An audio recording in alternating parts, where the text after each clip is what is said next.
Hi, everybody. 5 years ago, we finally declared that in America, healthcare is not a privilege for a few, but a right for all. And this week, after more than 50 votes in Congress to repeal or weaken this law, after a presidential election based in part on preserving or repealing this law, after multiple challenges to this law before the Supreme Court, we can now say this for certain. The Affordable Care Act still stands.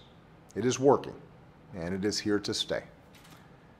On Thursday, when the court upheld a critical part of the Affordable Care Act, it was a victory for hard-working Americans all across this country whose lives are more secure because of this law.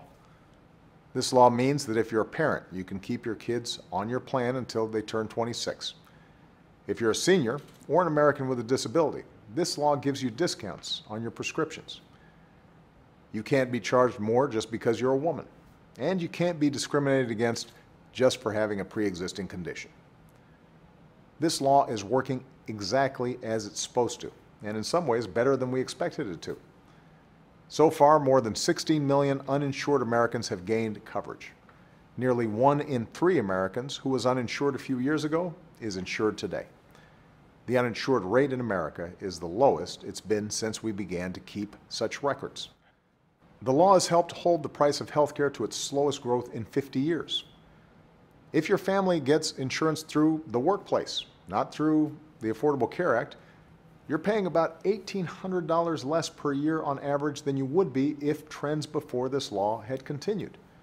And that's good for workers, and it's good for the economy. The point is, this is not some abstract political debate. For all the misinformation campaigns and doomsday predictions, for all the talk of death panels and job destruction, for all the repeal attempts, this law is helping tens of millions of Americans. This isn't just about Obamacare. This is health care in America. With this case behind us, we're going to keep working to make health care in America even better and more affordable, and to get even more people covered. But it's time to stop refighting battles that have been settled again and again. It's time to move on. Because as Americans, we don't go backwards, we move forwards. We take care of each other. We root for one another's success.